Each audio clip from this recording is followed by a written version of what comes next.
What also isn't for us is a roommate that's willing to stab you. So a man has been arrested within 25 minutes for stabbing his roommate. Now we've all lived with questionable people in the past, and we've had our fair share of disputes with our roommates.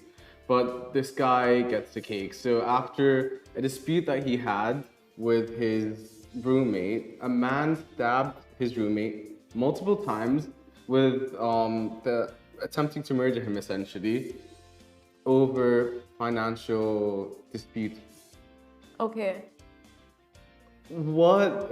Honestly, Over money? it's taking me a second to register this, but that's insane. Like, yeah, over financial disputes, like resorting to violence of the level where you want to literally murder someone. Like, who does that?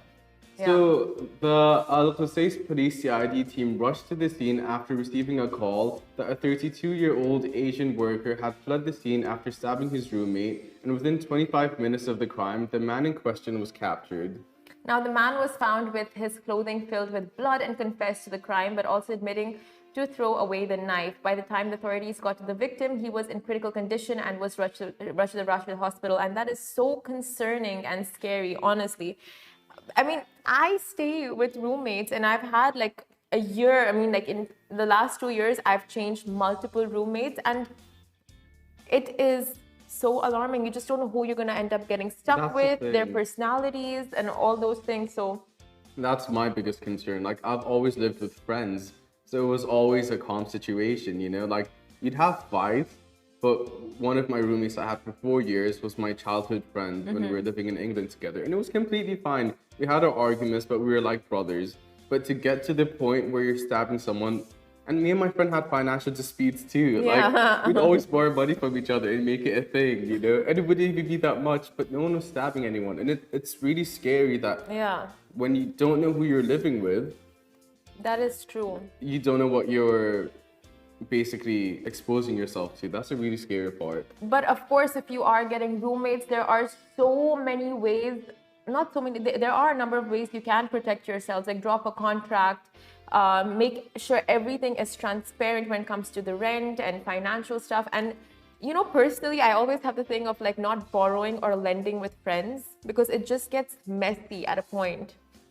Right? I don't know. That's personally what I think. I agree to an extent. Like, so the roommate that I was talking to you about, we were like brothers, so it was completely fine. Like, the Yeah. money was coming from the same place. Like, we were completely fine with like how we lived with each other, you know? Okay. So it was completely cool. But like, I don't think. You were like brothers or you were brothers? No, we were like brothers. I've known Okay. him my whole life, you know? Okay. So like, I'm pretty sure if I gave him £10, like, I knew I'd get it back. And if Yeah. I didn't, and it was the end of the month, then we'd have an issue. Okay. Yeah. But it's true, like, you don't know what you're exposing yourself to, and it is kind of hard lending and borrowing money from people. Because then you get to the awkward stage where it's like, I'm broke, I need this money, but I don't want to Yeah. ask. Why can't you just give it back to me?